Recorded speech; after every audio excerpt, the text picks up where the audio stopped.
we're going to talk about today is the first pillar, which is attraction. Okay. Attraction means getting people to know about you.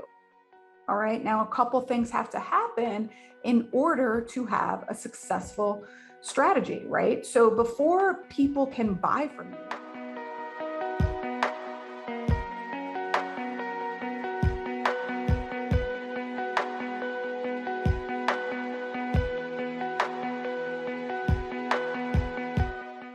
hey there, everyone. Welcome back to another episode of Female Empowered. I'm your host, Krista Gurka, and I'm so happy to be here with you today. At the time of this recording, we are in the middle of August right now, and I'm preparing to take my oldest son to college next weekend. So a week from today, I will be moving him into the Ohio State in Columbus, Ohio. And even though I'm a Wolverine and we will be officially a house divided, I will bring myself to wear the red and gray. I'll have to learn all the new chants and everything. My son doesn't listen to this podcast, but I really want to say how really proud of him I am. As a perfectionist, I can be a little hard on my kids, and I'm learning to realize that demanding perfection it's just not achievable, and it creates a lot of stress in people's lives. And I'm really, really proud of Brett, and I hope that he's about to embark on the best time of his life. And so congratulations to my boy.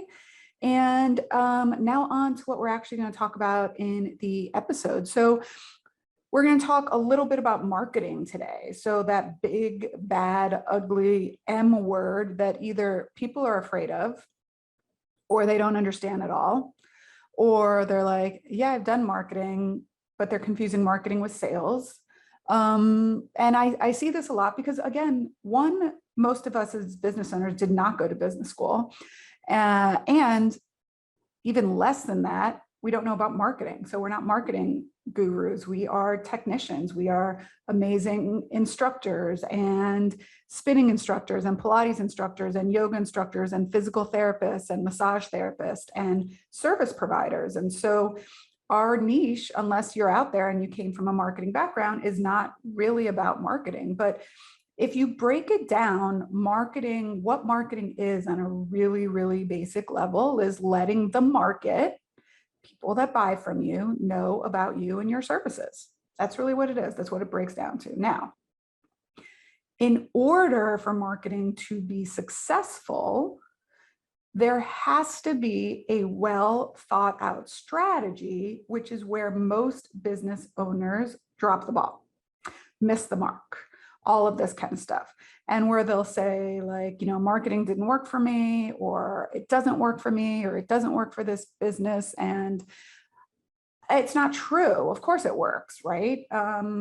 We're marketing all the time, the way we talk about our business, wearing our t-shirts, putting signs out, that's all marketing. But where people don't understand how it all comes together is, how does everything lead to eventually people doing business with you, right? And so that's where an entire strategy has to be created. And I don't say that to scare people like, well, I don't have time or money or the bandwidth to create a strategy. We do.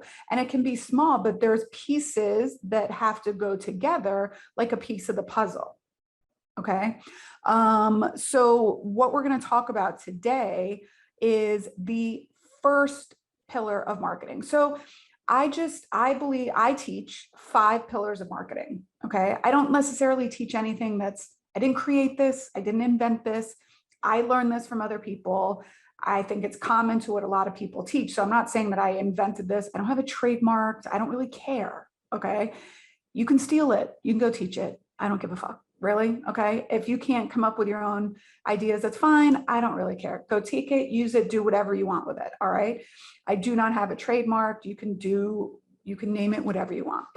But I believe there's 5 pillars, meaning like 5 pieces to the strategy.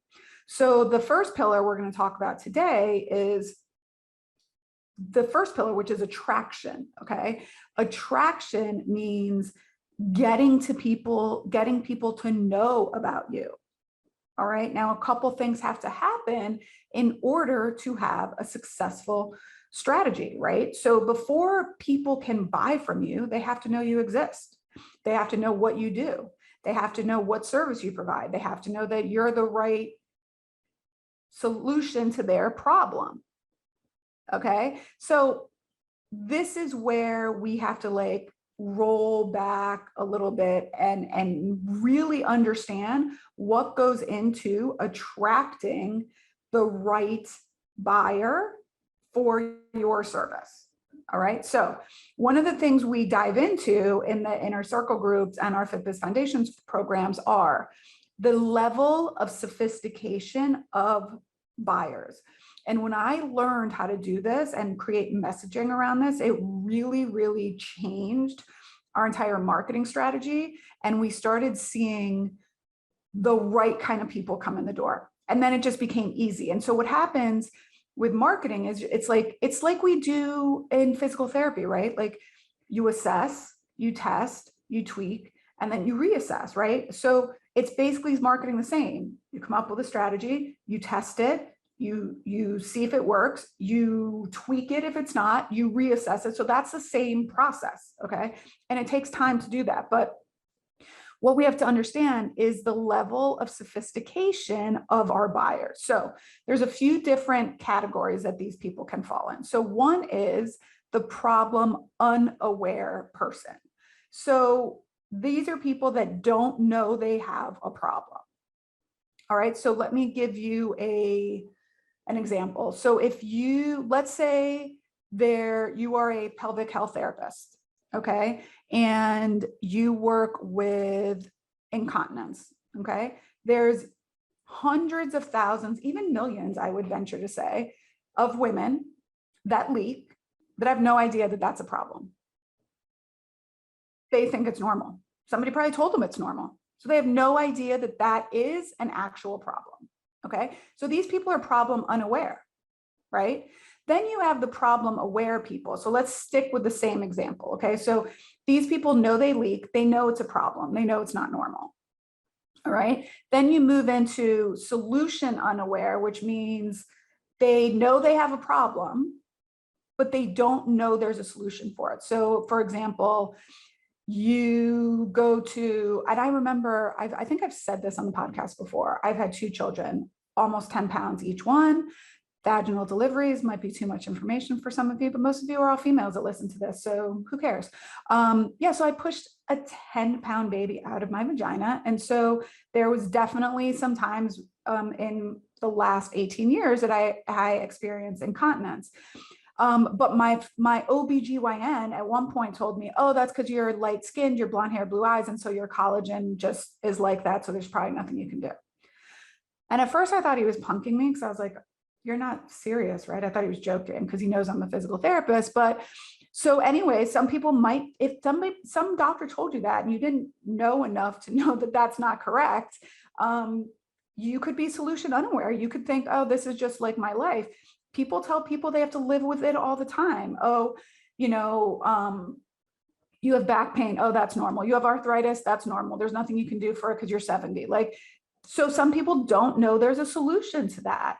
Even if you think of things that you do regularly, like maybe having horrible acne, or maybe, that you have a habit of biting your nails. You don't know that there could be a solution, to fix that. Maybe you have high anxiety. Maybe some people don't think there's a solution to being able to fixing that. So there's solution unaware, and then there's solution aware. So people know they have a problem. They know there's a solution. They just don't know that you're the solution for them. All right. So let's stick with our same example of pelvic health and incontinence. Okay. So if you are a female that is leaking, right? You know that you have a problem, you're leaking. Okay. So, and what are the solutions that that are out there? You could get, if you walk down the aisle at any grocery store or drugstore, you can see like all of the pads, right? All of the pads So there's those solutions. There is, again, there's surgical solutions. There are, maybe I've heard, women, and again, I'm not an expert in this, so if I'm saying something incorrect, please don't go ahead and DM me like, oh, that's not right. But I know some people use like estrogen therapy or hormonal therapy down there, because I know during menopause when the muscles weaken a lot. And so maybe they do know that there's pelvic health therapy. So there's a variety of solutions. So what you have to do to the solution aware person is get them to understand that you are the solution to their problem. And why? Because they have to align with the type of work that you do. Okay, so it's really important to understand, this is again, why going through like an ideal customer worksheet or stuff like that, and really honing in to why people come to you. How did they find you? Do they know that they have a problem? So some messaging can be around the fact that people don't know that there's a problem. So some of the messaging we use at Pilates in the Grove is, do you have, sometimes when we're talking about back pain, like, does it hurt when you sit for an extended period of time? Oh yeah, it does.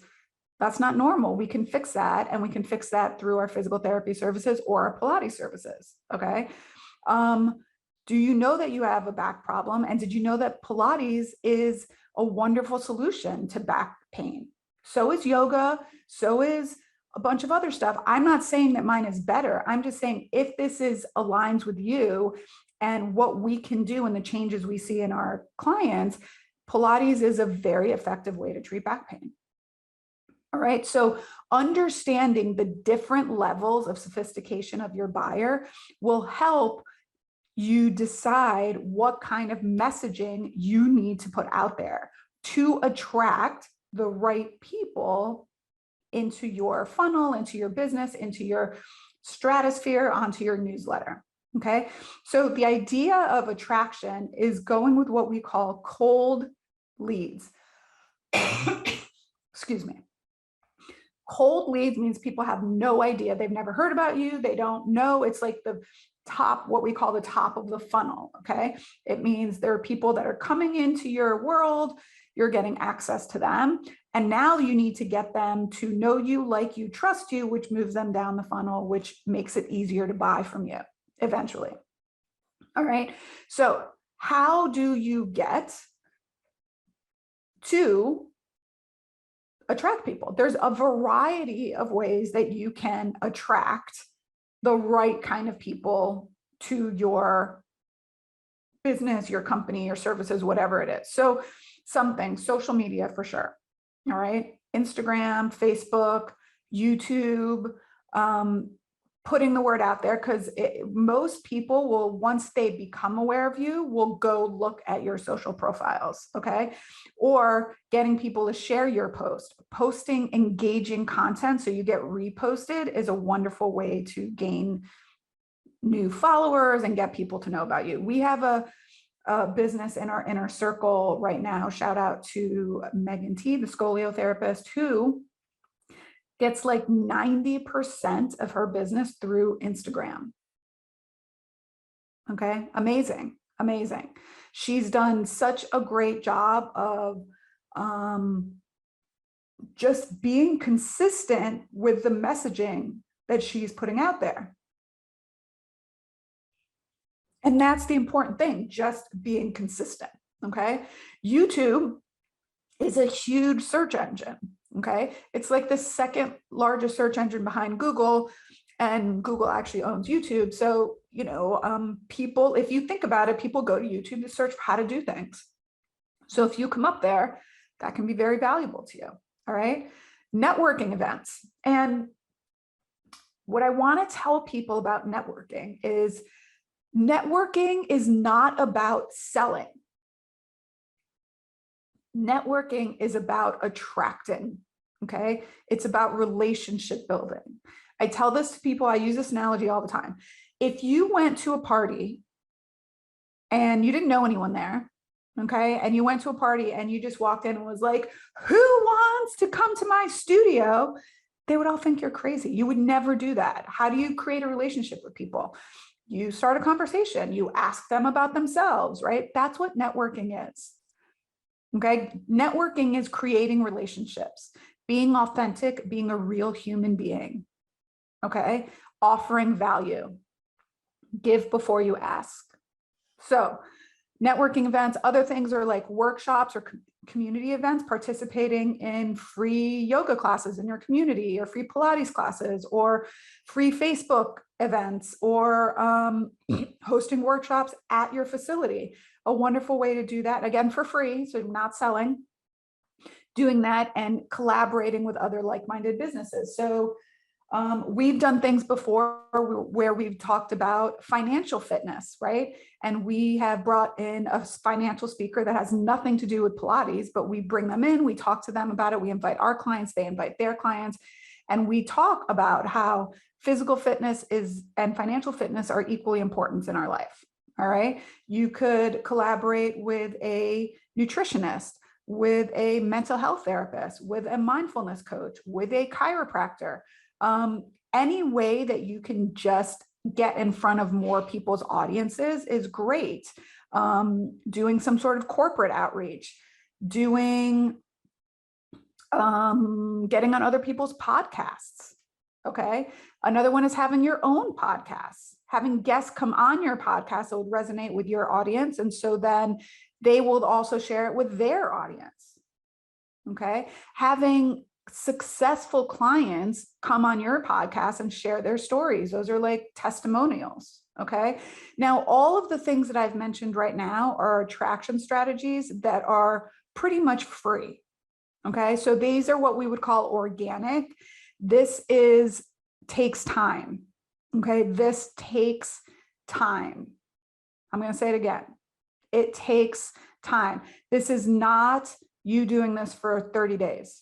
Okay. This is like 6 to 18 months worth of work. I started my consulting arm of the business, the Beyond the Movement programs, in May of 2019. All right. I didn't start my podcast until 2021. So each and everything has been very, very deliberate. Okay. And I've done one thing at a time. And once I mastered that, then I did something else. Now, we basically lost a year in 2020, but what I decided to do during that time was just show up. People were freaking out. I was freaking out. I had a 7-figure business that I had tried, like 18 employees I was trying to keep paid. But what I did was, what can I offer people? I just showed up. I went live a lot. I did Facebook lives. I did Instagram lives. I did free webinars. I was on almost every day, just giving the information that I was gathering, because I knew that I had access to people that not everyone did. And so I just showed up. And that was a huge strategy too. Like, I just got a lot of people because I was just showing up. And sometimes that's a great strategy. Just show up and just show up and just show up and just show up, right? That I could control. Now, another way to attract people are with ads. Okay. And ads are what we call the paid feature. I do not recommend to people to start with ads until you have a proven organic strategy. Because if organically you're not getting clients or growing clients, it's going to be really hard to do that and throw money at it. So what ads does is it just sets fuel. It's like an igniter. It's throwing fuel on a fire of something that's already working. Okay. If your organic growth is not working, then running ads is just going to magnify that that's not working, because you're going to be going after the wrong people and all this stuff. So, okay. So the key to an attraction strategy that I recommend, because especially we're all small businesses and most of us don't have an elaborate marketing budget that we can hire a company. And by the way, I will tell you that I've had 4 marketing companies that I've worked with, and while I've liked every single one of them, didn't really pan out for me. So I went back to a lot of this organic growth. Okay. So be consistent. What can you choose to do to be consistent at for the next 6 months? Okay. What can you choose? If it's social media, what platform on social media? Is it going to be Instagram, Facebook, YouTube, Twitter, okay? And how do you decide that? Where are your customers?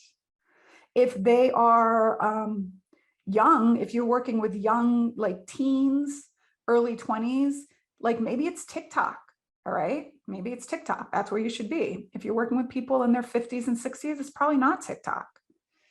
If you're working with people 50s and 60s, it's probably Facebook, okay? Maybe Instagram, all right? So you have to know where your audience is headed. And I would choose one. So my platform that I'm really on right now is Instagram, okay? And for Pilates in the Grove, we are on Instagram and Facebook, okay? And we are now starting with both Krista Gurka and Pilates in the Grove YouTube channels. Now, we didn't dive into YouTube until we got those other platforms down well, and now we just repurpose content onto our YouTube channel, okay?